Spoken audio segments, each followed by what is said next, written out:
Bien, merci. Chers compatriotes congolais, combattantes et combattants, bonjour. Eza Wabino, le président Seiler, Benoît Biakounienga, Céline Yolo, Nord 1, section Kalamou, Fédération de la Funa. Nabanzi, Tosali Mwabikole Bele, Tosolo Lagi Sousute, na Oetali, situation politique Yambo Kanabiso.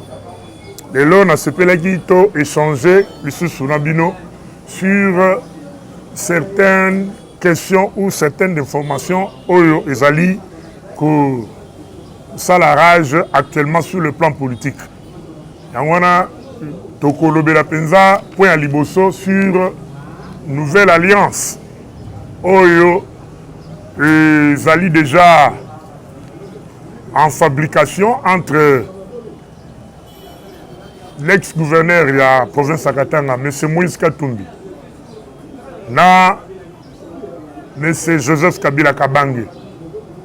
Na banzi boyebi que alliance moko ezana katiako salama entre ces deux personnalités. Nous allons dire un mot là-dessus. Et puis, tokolo belapel lisusu ba sur ba élection il y a ba gouverneur et salami. Qu'est-ce que nous pouvons retenir comme leçon par rapport à résultats et bimiwana. Et puis, tu as un peu divers sur les informations politiques en général. Dans l'Italie, nouvelle alliance, il y a M.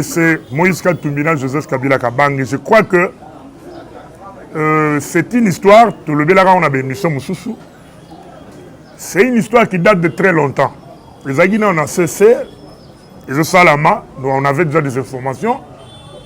Pesou Kanango, Ebimi, na Poissa, Ebimi Polele. Mais na Banzi Tanto, le Belaga Alliance Oyo, on avait quand même tenté d'expliquer les motivations de cette alliance. Motivation Zanine.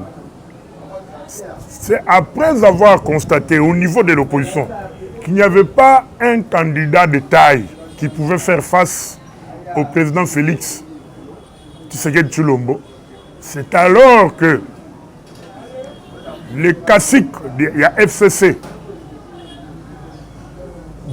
raisonnaient qu'il fallait basser l'alliance. Mais bien sûr, avec la bénédiction, il y a Senko, parce que rappelez-vous, à cette époque, nous avons vu le cardinal Ambongo faire des navettes. Il était au Katanga là-bas, il est allé jusqu'au village, soi-disant village natal à Moïse Katumbi. À Komayikuna, il a dit la messe, mais en principe, il avait une mission politique, purement politique. À Zaraïkouna, Bakutanina, na Kabila, il était en séjour à Lubumbashi. Mais c'est le cardinal Ambongo fait partie à Batoyo, une facilitation pour mettre en place, mettre en œuvre cette nouvelle alliance. Oyo bazobenga fonds patriotique. Les soucis, c'est quoi? Les soucis, c'est de renverser le pouvoir actuel, de renverser Félix. Comme vous savez que depuis le début, il y a victoire, il y a Félix. Le pouvoir, la Senko a toujours combattu pouvoir au Tozanango, pouvoir Nabiso. Il y a eu des pestes sans motif, sans motivation, alors que les efforts sont visibles, la volonté politique est là. Et il n'y a pas de polémique à ce sujet. Mais, alors, les soucis, ils ont constaté que l'opposition était en perte de vitesse. Que faire pour créer un contrepoids contre Félix? Il fallait mettre en place une alliance, mettre en place un front et chercher quelqu'un qui doit avoir le soutien na bangonyo son opposition afin de faire face. Mais qu'est-ce que nous constatons? Nous avons constaté que l'alliance entre Moïse Katumbi et Kabila, c'est parce que Moïse Katumbi va diriger Kabila jusqu'à la fin. Je ne crois pas que 3 ans, ou bien si je peux dire 2 ans où Moïse Katumbi a Longwe, soi-disant Longwe pembeni ya Kabila, tu peux considérer comme étant une séparation franche. Moi je dis que c'était juste une stratégie pour déplacer le pouvoir de l'autre côté et kende na kamususu. Parce que vous voyez que le pouvoir de Kabila, ils ont un soutien, il y a un rwandophone. Alors le souci maintenant était que, comme Kabila doit céder le pouvoir, il faut que Nenanga Mumususu Oyo a cause la sous contrôle à rwandophone. Mais malheureusement, les combats que l'IDPS a menés depuis plusieurs années, et ça dit que l'IDPS a remporté les élections au Salamagine en 2018. Et toujours pouvoir wana, tout vendre ici yango, tout zong ici kimia, démocratie. Et bandit kozonga, tout le monde a vu ça. 3 ans et demi yango, aucun prisonnier politique. 3 ans et demi yango, toutes les manifestations opposition, ils allaient autoriser. Ils allaient manifester librement. Ils font des déclarations en toute quiétude dans la presse. C'est la preuve que les choses ont changé. Alors, nous disons seulement que c'est une distraction de mauvais goût.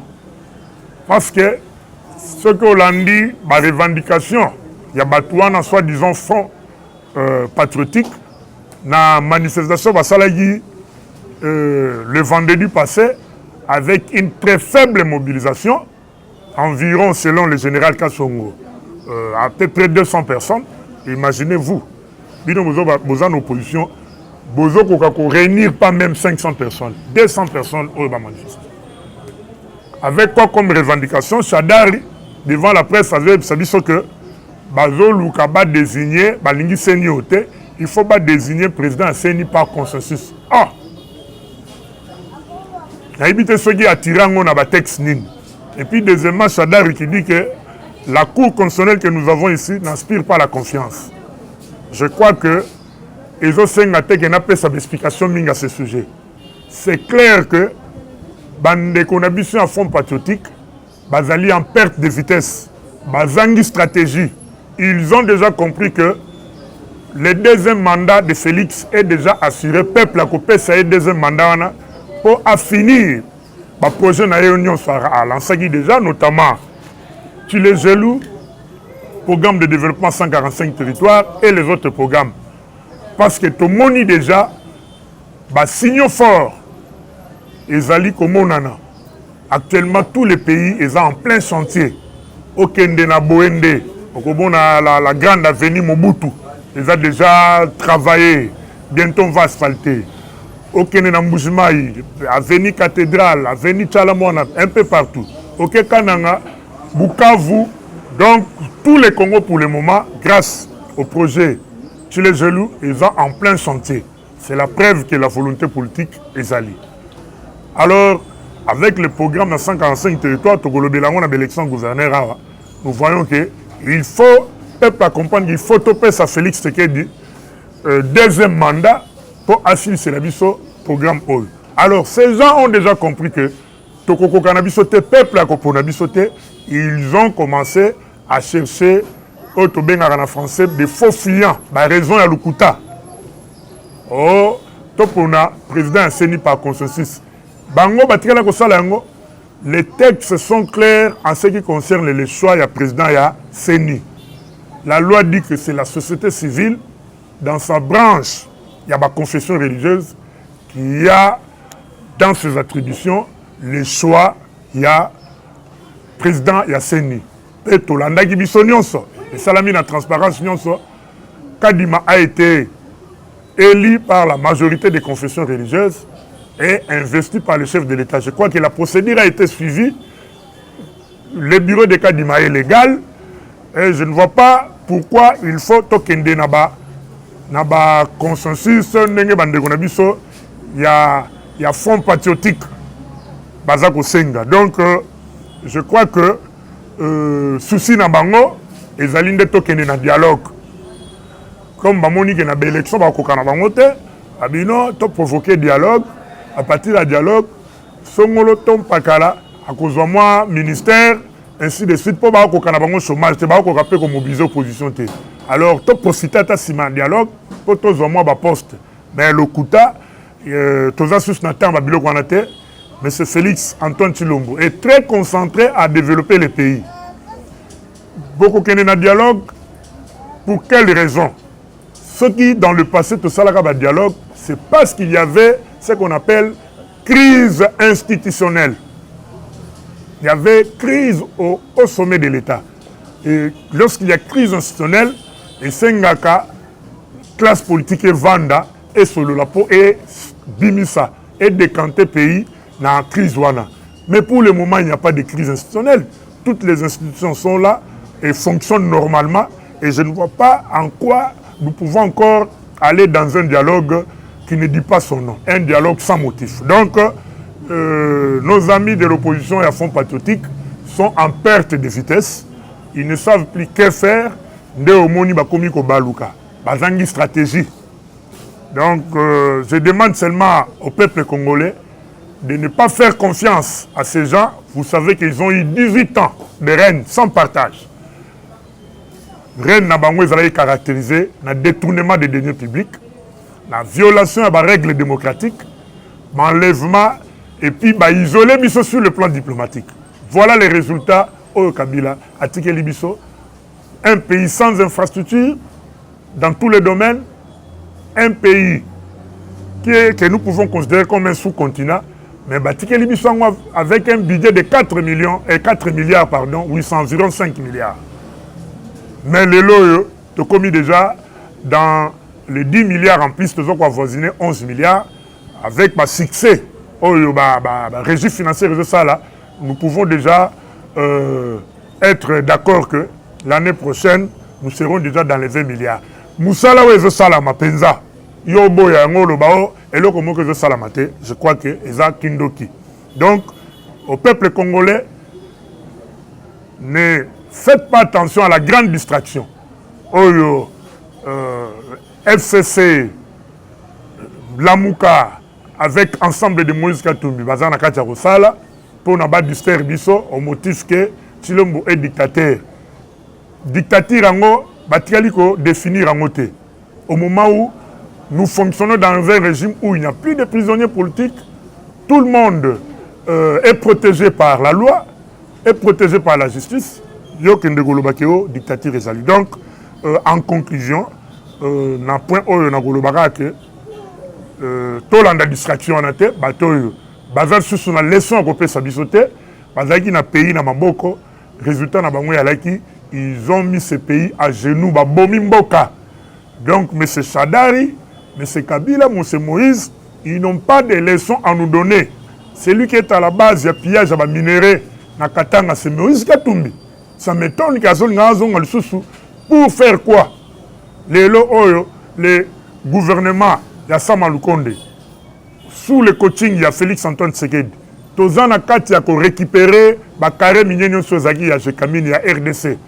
Tozana Kati a révisité le contrat, a changé, a zongi sa RDC na droit na ye, yo Moïse Katumbi, Tozaka la base à côté ma belé, le carré minier, je crois que c'est une injure. Vous crachez sur la mémoire des Congolais qui sont morts pour la Congo. On a pensé que nouvelle alliance, c'est une distraction. Nous nous sommes concentrés, le gouvernement de Samalukonde, sur la vision du chef de l'État, est très concentré à travailler pour le bien-être social de la population. S'agissant des élections au Tiko Salama, il y a un gouverneur, coup de chapeau à la commission stratégique, il y a Union Sacrée, et puis avec l'appui aussi du parti présidentiel l'UDPS qui a beaucoup contribué, nous pensons que les résultats sont satisfaisants. D'autant plus que presque dans toutes les provinces où les élections se sont tenues, nous avons remporté. Donc la majorité revient à l'Union Sacrée. Ces résultats, ils allaient satisfaisants. Pourquoi? L'Union Sacrée dit que Kalamingite, programme de développement, il y a relance, il y a activité au niveau de la base, au niveau des territoires. Il faut que ce programme soit bien encadré, soit bien exécuté. Et l'exécution de ce programme, il faut ça la manabatoyo, basali na vision du chef de l'État. Donc il fallait à un moment donné faire un nettoyage. Comme nous venons de remporter au niveau des gouverneurs, maintenant la place est donnée à la nouvelle mise en place.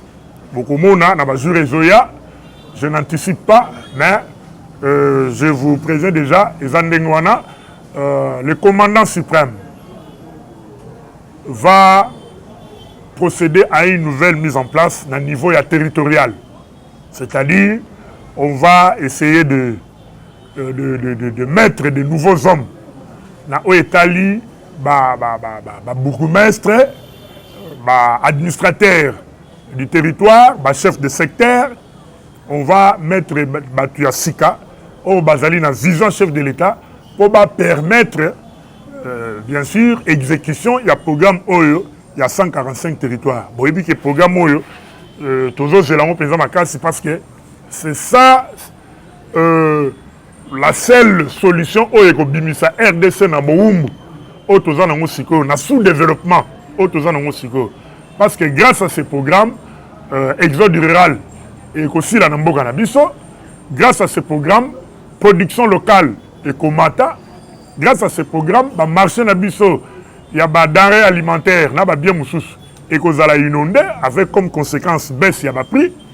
Et grâce à ces programmes, je crois que la RDC sera aussi en mesure d'exporter pour faire entrer les devises et avancer notre économie. Donc c'est un programme Moko, Kitoko Mingi, et comme il a bien-être social, et que ça l'appelle que Kinshasa est comme de peuplé, c'est-à-dire ce qui est là, Bomoni, ville Nabiso Kinshasa est surpeuplé, c'est tout simplement parce que dans le territoire, et là, comme réalité, la politique, il y a bataille, au Banda Mobutu, Ti Kabila, ils n'avaient pas de stratégie, ils n'ont pas songé au développement il y a territoire. Ils n'ont pas songé à la reconstruction à territoire. Le territoire, ils ont des infrastructures de santé, ils ont des infrastructures. Il y a éducation, ils ont des infrastructures routières, ils ont des infrastructures il y a des Congo, moyen de développer ça, tu commis, qu'on importer l'osso, tu commis, qu'on importer Massangu. Nous importons tout ce que nous mangeons. Nous avons actuellement, grâce à la politique Mabé, il y a la prédécesseur à Félix, économie à RDC comme une économie extravertie. Ce que vous avez dit, c'est que mataten dengeni. Pour bino bozo produire, bino bozo liaga biloko abattu. Ce que mati libanda, surtout Nicolo avec guerre, il y a Russie, Ukraine, l'économie mondiale a bougé. Félix a cocaté bloc mati non. L'andaka information. Bilo que mati en RDC, c'était mati en France, mati en Belgique et mati partout dans le monde. Et surtout que RDC, tout le monde a vu que ça musalate na ventilio bazwaki mboka, permettez-moi les termes.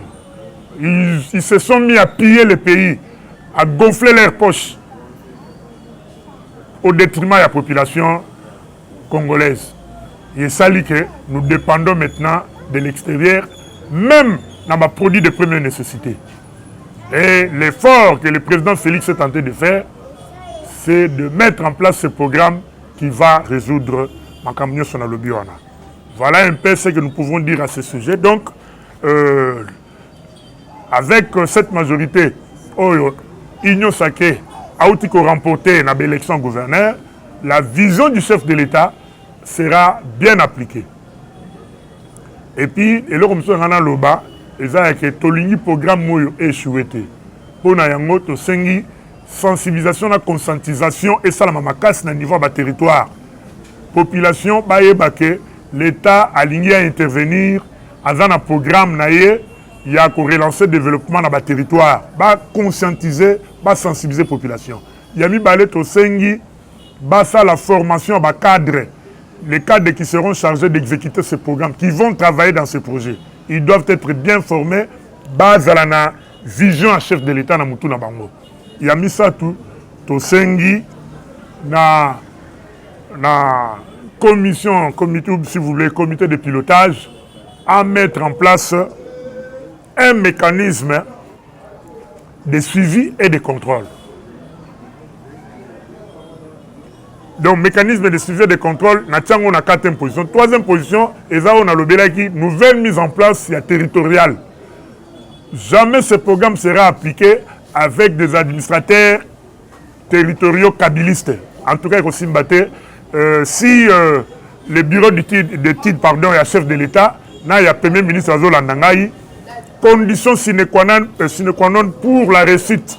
Il y a un programme à 145 territoires. C'est la nouvelle mise en place territoriale. Il faut remercier tous les anciens administrateurs et puis que Tia Batouasika, la vision du chef de l'État pour appliquer, exécuter fidèlement les programmes de 145 territoires et enfin un mécanisme de suivi et contrôle. Chaque mois, il faut une évaluation. Ainsi de suite. Je crois que dans ces conditions, dans une année seulement, nous allons palper les résultats satisfaisants. Il y a un programme OYO. Donc, dans ce pays Makassi, et là, comme ça, dans le cadre divers, ils allaient effort au gouvernement de Sala pour convaincre les investisseurs pour investir dans la RDC. Nous avons l'exemple, il y a zone économique et sociale à Maluku. Déjà, 3 entreprises, 3 usines de grande envergure vont déjà commencer leurs travaux pour installer effectivement l'entreprise. Il s'agit là, il y a une entreprise internationale au bien Pepsi Cola, basée de retour. Ils sont déjà à pied d'œuvre pour en commettre tout. Et en 2e position, nous avons une entreprise, le nom, je n'ai pas ça, céramique, qui va commencer à nous produire des carreaux au lait de devises de Dubaï. Bon, on est dans le tika na mboka pour tout ça là et soutenir l'économie mboka. Donc, désormais, les Congolais, les carreaux, les faïences ici sur place, parce qu'une entreprise déjà est botami na Maluku et qu'on fonctionner avec comme avantage il y a un recrutement de Congolais qui seront des travailleurs là-bas et puis ils vont construire les camps de travailleurs na Makamunyoso. Donc vraiment nous félicitons beaucoup le gouvernement pour ça. 3e entreprise, c'est l'unique pharma qui va aussi installer son usine, il y a produits pharmaceutiques. Je crois que ceux qui ont pour lelo, naza ko remercier makasi base na biso ya Yolonor. Boutique arabiso te chaque fois bobenga rapona koyeba qu'est-ce qui se passe. En tout cas, na remercier pe bande na biso CT News. Bokoba, je demande aussi aux gens de s'abonner à la chaîne parce que Moussala Bato Basalaga na évité ceux qui ba Moussala Basalaga. Ils sont présents partout pour couvrir tous les événements, surtout politiques. Alors, je crois que au bienfaiteur, chaîne Yango est beau soutenir. Alors, pour Nalilo, Nasuki, Wana, merci.